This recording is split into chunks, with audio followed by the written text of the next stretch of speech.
एक बात हमेशा याद रखिए कि इस दुनिया की अगर कोई भी चीज़ प्यार मोहब्बत से ना मिल पाए तो फिर उसे जोर ज़बरदस्ती से भी हासिल नहीं किया जा सकता है। और जो इंसान उसे जोर ज़बरदस्ती से हासिल करने की कोशिश करता है तो खुद की ज़िंदगी तो बर्बाद करता ही है, अपने साथ साथ और भी न जाने कितने लोगों की ज़िंदगियां तबाह कर देता है। आज की भी कहानी में सेम कुछ ऐसी होता है। नमस्कार, आदाब, मैं हसमुद्दीन और आप देख रहे हैं सफ़र क्राइम तक। आज की जो सच्ची घटना मैं आपको सुनाने वाला हूं, यह घटना है छत्तीसगढ़ प्रदेश की। छत्तीसगढ़ का एक शहर पड़ता है बिलासपुर, और इसी बिलासपुर शहर की रहने वाली प्रियंका श्रीवास। प्रियंका जिसकी उम्र है लगभग 21 साल, जो अपने ही इलाके से बीए फाइनल ईयर की पढ़ाई कर रही है। वैसे तो प्रियंका जो बिल्हा शहर के माढ़ीपार गांव की रहने वाली है, जिसके पिता का नाम है नारद श्रीवास। प्रियंका जिस कॉलेज में पढ़ती है उसी कॉलेज में पढ़ने वाला कृष्णा तिवारी। कृष्णा जिसकी उम्र है 25 साल, जो कोनी का रहने वाला है। कृष्णा के पिता का नाम है लक्ष्मी प्रसाद तिवारी। पढ़ाई के दौरान जब कृष्णा और प्रियंका की मुलाकात होती है, दोनों के बीच में पहले दोस्ती होती है और फिर बातचीत करते करते दोनों के बीच में प्रेम प्रसंग शुरू हो जाता है। लेकिन कृष्णा और प्रियंका के बीच में जब प्रेम प्रसंग शुरू होता है, इस बात की जानकारी ना तो प्रियंका के परिवार वालों को मालूम चलता है और ना ही कृष्णा के। जब कुछ महीने का समय गुजरता है, प्यार का परवान जब चढ़ता है, इधर कृष्णा अब प्रियंका से शादी करने का फैसला कर लेता है। इसलिए एक दिन कृष्णा जब प्रियंका से मुलाकात करता है, उससे कहता है कि हम इस तरीके से कब तक छुप छुप करके मिलते रहेंगे, बेहतर है या तो हम शादी कर लेते हैं या फिर घर छोड़ करके भाग जाते हैं। कृष्णा जब घर छोड़ करके भागने की बात कहता है, प्रियंका इसके लिए तैयार नहीं होती है, बल्कि प्रियंका कृष्णा को जवाब देते हुए कहती है कि मैं किसी भी कीमत पर अपने परिवार वालों के खिलाफ नहीं जा सकती हूँ।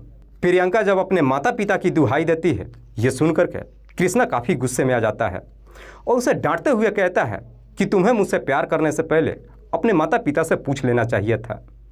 इसी बात को लेकर के कृष्णा और प्रियंका के बीच में जब बहस होनी शुरू होती है, झगड़े तकरार शुरू हो जाता है।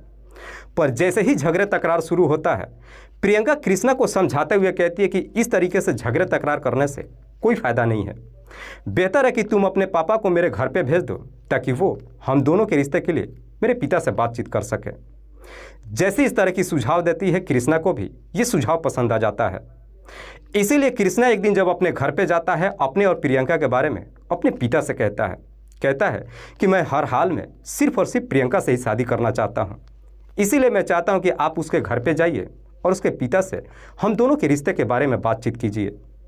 जैसे इस तरह की बातें कहता है, पहले तो लक्ष्मी प्रसाद इसके लिए तैयार नहीं होता है, लेकिन कृष्णा जब अपने पिता के ऊपर दबाव डालने लगता है, लक्ष्मी प्रसाद भी अपने बेटे की दबाव में आ जाता है, क्योंकि कृष्णा उसका इकलौता संतान था। इसलिए लक्ष्मी प्रसाद एक दिन प्रियंका के पिता से बातचीत करने के लिए उसके घर पे जाता है। नारद प्रसाद जिसके 3 बच्चे हैं, जिसमें 2 बेटियां और 1 बेटा। सबसे बड़ी बेटी है प्रियंका। नारद का एक साड़ू भाई है जिसका नाम है जोगीराम, जो बिलासपुर में रहता है। दरअसल प्रियंका अपने मौसा मौसी के पास ही रह करके बिलासपुर से ही पढ़ाई करती है। इधर लक्ष्मी प्रसाद जब नारद के घर पे पहुंचता है, नारद से कहता है कि दरअसल मैं आपको जानता तो नहीं हूं, लेकिन मैं आप ही से मिलने के लिए बिलासपुर से चल करके आया हूं। जैसे इस तरह की बात कहता है, नारद लक्ष्मी प्रसाद को बड़ी इज्जत सम्मान से अपने घर में बिठाता है और फिर दोनों बातचीत करना शुरू करते हैं। लक्ष्मी प्रसाद नारद से कहता है कि दरअसल मैं पंडित जाति बिरादरी से हूँ। मेरा बेटा कृष्णा और प्रियंका, जो दोनों एक दूसरे को काफ़ी हद तक पसंद करते हैं, दरअसल दोनों शादी करना चाहते हैं। इसीलिए मैं दोनों के रिश्ते को लेकर के आपसे बातचीत करने के लिए आया हूँ। जैसे ही शादी की बात कहता है, ये सुनकर नारद एकदम से चौंक जाता है। दरअसल नारद को कभी मालूम ही नहीं चलता है कि उसकी बेटी का किसी लड़के के साथ में प्रेम प्रसंग चल रहा है। लेकिन शादी की जब बात कहता है, नारद इस रिश्ते के लिए तैयार ही नहीं होता है, बल्कि लक्ष्मी प्रसाद को जवाब देते हुए कहता है कि मैं अपनी बेटी की शादी किसी गैर जाति में नहीं कर सकता हूं। दूसरी जाति में शादी करने से इनकार करता है। लक्ष्मी प्रसाद उसे समझाते हुए कहता है कि दरअसल अब समय बदल चुका है, अब जल्दबाजी में फैसला ना ले, बल्कि अपने परिवार से बातचीत करके तब हमें बताएं।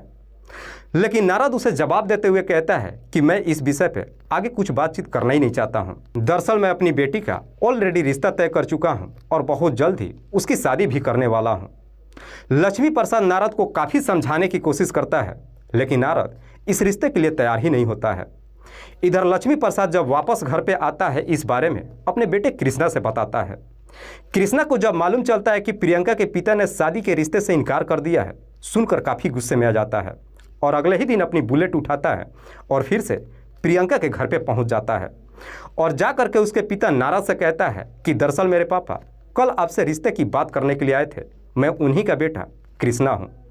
मैं चाहता हूँ कि आप प्रियंका का शादी मुझसे कर दें।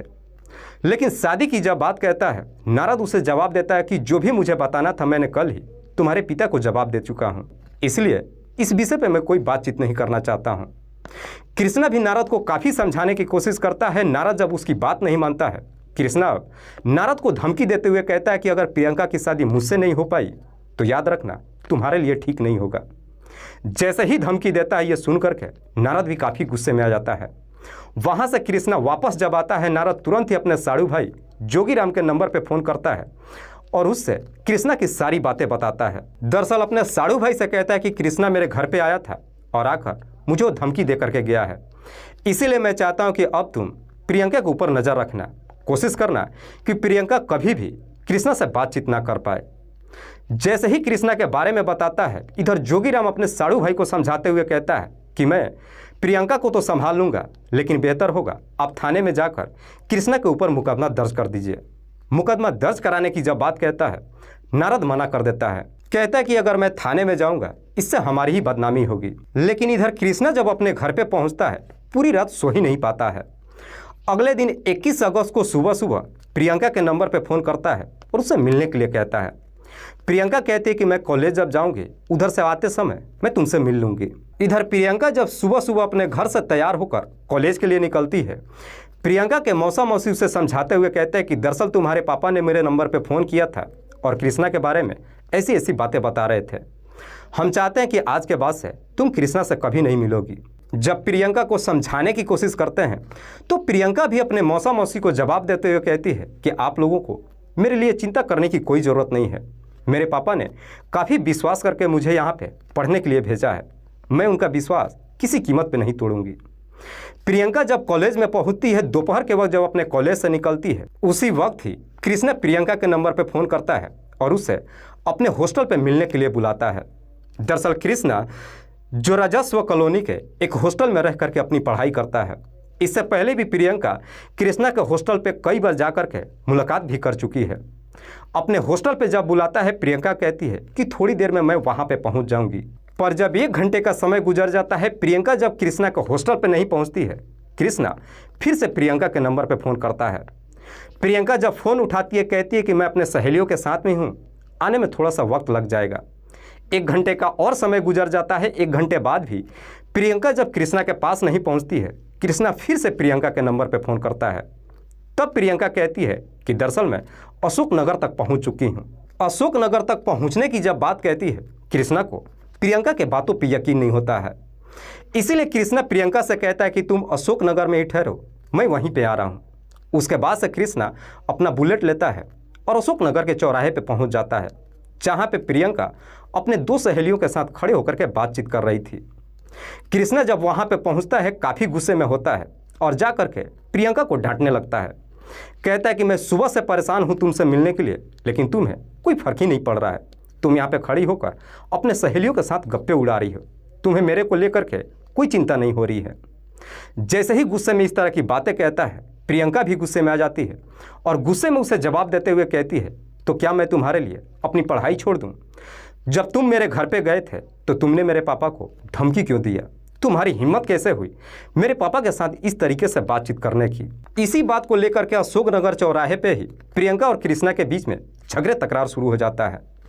जब झगड़े तकरार शुरू होता है, वहाँ पे काफ़ी लोग भी इकट्ठा हो जाते हैं। तभी वहाँ के स्थानीय नेता प्रशांत तिवारी पहुँच जाता है। प्रियंका और कृष्णा को जब देखता है, देख करके दोनों को पहचान लेता है, जा कर के दोनों को शांत कराता है और भीड़ भी खाली करवा देता है। जब दोनों शांत हो जाते हैं, उसके बाद से कृष्णा प्रियंका को अपनी बुलेट पे बिठाता है और अपने हॉस्टल पे लेकर के आता है। लेकिन जब तक दोनों अपने हॉस्टल पे पहुंचते हैं, तब तक दोनों की गुस्सा भी शांत हो जाती है। जैसे ही कृष्णा के हॉस्टल पे पहुंच जाता है, कृष्णा प्रियंका से कहता है कि तुम बैठो, मैं तुम्हारे लिए चाय बना देता हूँ। इसमें प्रियंका कृष्णा को जवाब देते हुए कहती है कि मैं चाय नहीं पीऊँगी, मुझे भूख लगा हुआ है, तुम खाना जा कर के लाओ। कृष्णा बाहर जाता है, जाकर होटल से खाना लेकर के आता है और फिर अपने ही हॉस्टल में बैठकर दोनों एक साथ ही खाना खाते हैं। लेकिन जब खाना खा लेते हैं फिर से इसी शादी के मैटर को लेकर दोनों के बीच में बातचीत होनी शुरू हो जाती है। लेकिन दोनों जब शादी के मैटर को लेकर बातचीत करते हैं फिर से दोनों के बीच में झगड़े तकरार शुरू हो जाता है। जैसे ही झगड़े तकरार शुरू होता है, कृष्णा अब प्रियंका से साफ साफ पूछता है कि तुम मुझसे शादी करोगी या फिर नहीं। इस पर प्रियंका भी कृष्णा को गुस्से में ही जवाब देती है कि मैं तुमसे शादी नहीं करूंगी, बल्कि मैं वहीं पे शादी करूंगी जहां पे मेरे माता पिता कहेंगे। जैसे इस तरह की बातें कहती है, कृष्णा इस प्रकार से गुस्से में आ जाता है कि तुरंत ही एक हथियार लेकर आता है और उसी हथियार से प्रियंका के ऊपर एक पर एक कई सारे वार कर देता है, जिसकी वजह से प्रियंका काफ़ी गंभीर अवस्था में वहीं पे गिर जाती है। हालांकि प्रियंका की सांसें तो चल रही थी, लेकिन उसी हालत में कृष्णा प्रियंका को वहीं पे छोड़ देता है और मौके से फरार हो जाता है। इधर प्रियंका को जब अपना दर्द बर्दाश्त नहीं हो पाता है, वो जोर जोर से चीखने चिल्लाने लगती है। बगल का ही स्टूडेंट राकेश वर्मा जब उसकी आवाज़ सुनता है, कृष्णा के हॉस्टल में पहुंचता है। यहाँ पे राकेश भी एक गलती कर देता है, वो प्रियंका को हॉस्पिटल नहीं लेकर के जाता है, बल्कि इस बात की जानकारी सरकंडा थाने में दे देता है। इधर पुलिस को जैसे ही सूचना मिलती है, पुलिस तुरंत ही अपने टीम के साथ हॉस्टल में पहुंचती है और जब प्रियंका को चेक करती है तो मालूम चलता है कि प्रियंका की मौत हो चुकी है। पुलिस जब घटनास्थल की मुआयना करती है तो पुलिस को वहां पे प्रियंका का मोबाइल भी मिल जाता है। पुलिस सबसे पहले राकेश से पूछताछ करती है कि इस हॉस्टल में रहता कौन है। इस पर राकेश पुलिस को जवाब देता है कि दरअसल इस हॉस्टल में कृष्णा रहता है और ये कृष्णा के ही प्रेमिका प्रियंका है। पुलिस सबसे पहले डेड बॉडी को अपने कब्जे में लेती है, उसे पोस्टमार्टम के लिए भेज देती है और साथ ही इस बात की जानकारी प्रियंका के मौसा के साथ साथ उसके माता पिता को देती है और सबको हॉस्पिटल में बुलाती है। इधर प्रियंका के मौसा और उसके माता पिता जब हॉस्पिटल में पहुंचते हैं, प्रियंका की डेड बॉडी देखकर शिनाख्त कर लेते हैं। पुलिस जब प्रियंका के माता पिता से उसकी हत्या के बारे में पूछताछ करती है तो प्रियंका के माता पिता जवाब देते हुए कहते हैं कि दरअसल हमारी बच्ची की हत्या किसी और ने नहीं बल्कि कृष्णा ने ही किया है। पुलिस प्रियंका के माता पिता के तहरीर पर धारा 302 के तहत कृष्णा के नाम पर नामजद मुकदमा दर्ज करती है और उसके बाद से कृष्णा को ढूंढना शुरू कर देती है। पुलिस कृष्णा को ढूंढने के लिए सबसे पहले उसके नंबर पर फ़ोन करती है, लेकिन कृष्णा का मोबाइल नंबर स्विच ऑफ बताने लगता है। उसके बाद से पुलिस कृष्णा के एक फ़ोटो लेकर के एरिया के तमाम जिलों के थानों में सर्कुलेट करती है और सरगर्मी से कृष्णा की तलाश करना शुरू कर देती है। जब 2 दिन का समय गुजरता है, इधर 23 अगस्त को मुंगली जिला के अंतर्गत सरगांव थाने के एक सिपाही जब चौराहे पर अपनी ड्यूटी दे रहा था, सरगांव चौराहे पे ही कृष्णा को देख लेता है। जैसे ही कृष्णा को देखता है, सिपाही उसे गिरफ्तार कर लेता है और सरगांव थाने पर लेकर आता है। पुलिस जब कृष्णा को लेकर सरगांव थाने पर पहुंचती है, सबसे पहले इस बात की जानकारी सरकंडा थाने में देती है। इधर सरकंडा थाने की पुलिस को जैसे ही सूचना मिलती है, पुलिस अपने टीम के साथ सरगांव थाने में जाती है और वहां से कृष्णा को अपने कस्टडी में लेकर के थाने पे पहुंच जाती है और फिर कृष्णा से प्रियंका के हत्या के बारे में पूछताछ करती है। कृष्णा भी बिना किसी सख्ती दबाव के तुरंत ही अपनी सच्चाई कबूल कर लेता है। लेकिन कृष्णा पुलिस वालों से कहता है कि दरअसल साहब, मैं प्रियंका को मारना नहीं चाहता था, बल्कि मैं तो उससे बेइंतहा मोहब्बत करता था, मैं उससे शादी करना चाहता था। लेकिन प्रियंका मुझसे शादी करने के लिए तैयार ही नहीं हो रही थी। इसी बात को लेकर के जब हम दोनों के बीच में झगड़ा तकरार शुरू हुआ, मैं इस प्रकार से गुस्से में आ गया कि गुस्से में ही मैंने प्रियंका को मार दिया। कृष्णा जब अपना जुर्म कबूल कर लेता है, उसके बाद से पुलिस अगले दिन उसे जिला अदालत में पेश करती है, जहां से उसे जेल भेज दिया जाता है। दोस्तों, इस पूरी घटना के बारे में आप क्या सोचते हैं? आप अपनी राय हमें कमेंट बॉक्स में जरूर दीजिएगा। जाते जाते मैं आपको बता दूं कि कुछ मेरे व्यूअर्स हैं जो रोजाना मेरे इस वीडियो को देखते ही नहीं हैं, बल्कि अपना कीमती समय निकाल कर मुझे अपना प्यार भी देते हैं, जिनमें से एक का नाम है राकेश कुमार।